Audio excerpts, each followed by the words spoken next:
Hi everybody, today I'm going to be talking to you about my piercing experiences and some aftercare tips. I want to make this nice, sweet, and short because I know that I don't like watching those 9-minute videos either.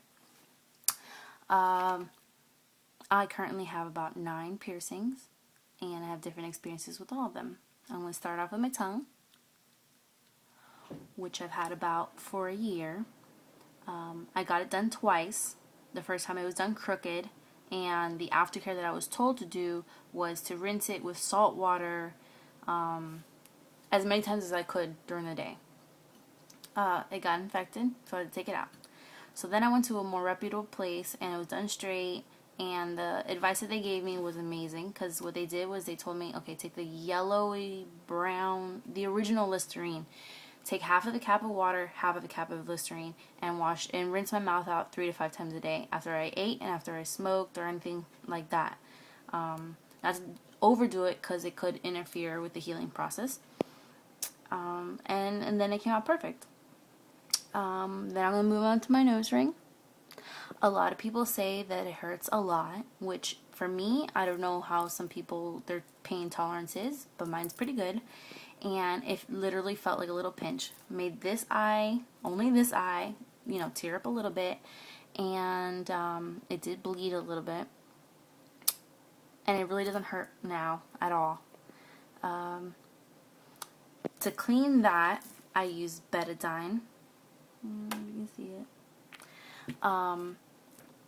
But what you do for that is you take a Q-tip, dunk it in water, then dunk it in the betadine bottle.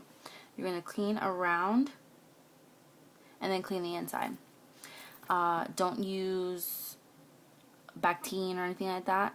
I've heard a lot of problems with Bactine and Neosporin where it gets infected. You can get this betadine at any kind of drugstore for like $25. They'll sell you the big one. There's also small bottles, which I think are like $10. Something like that, $15. I actually got mine from my piercer for $9. And I've had extra, which helped because if any of my piercings kind of flared up a little bit, if they got a little irritated, I would clean it with the betadine and then it would be perfect, ready to go. Let me see. Next, I got my industrial done. Hope you guys can see that. That did hurt. Out of all my piercings, that one hurt me the most. I could hear the needle going through the skin, and it's a gauged piercing, so it's not like a normal little, it's a pretty big needle. What hurt after, though, was if somebody went to go hug me and they would press up on it, or sleeping on that side, it hurt a little bit. But that's pretty much it. That's the pain and the extent of it. Now, you're going to want to watch it because cartilage piercings are very, very sensitive. They can get those little balls on it. And I see that once it starts getting those little balls, I like to just take them out because it just shows that your body's kind of rejecting them in a way. So the same thing with my nose. I clean with the betadine. And what I do is I dunk the Q-tip, dunk the betadine.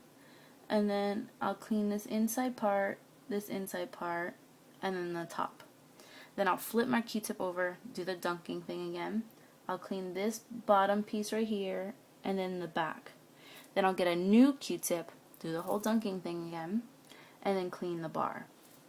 I haven't got any kind of problems with it, and I've had it in for a couple days now.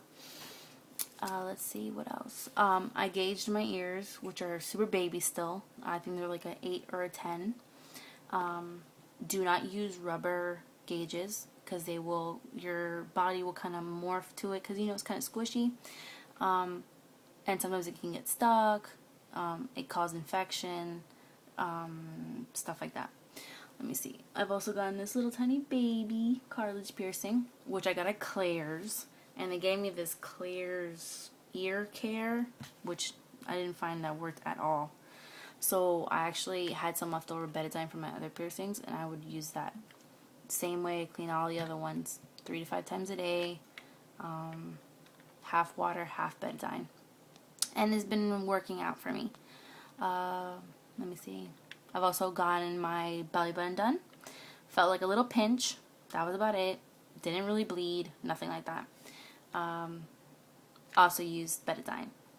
I had a friend who used Bactine on her belly button ring, and it got really, really infected. She had to take it out. She actually had to go to the doctor, get some antibiotics and stuff like that. It was pretty bad. Let me see. That's about it. If anybody has any questions, just leave me a comment, and I'll try to get back to them as soon as I can. Thanks for watching, and I hope this helped.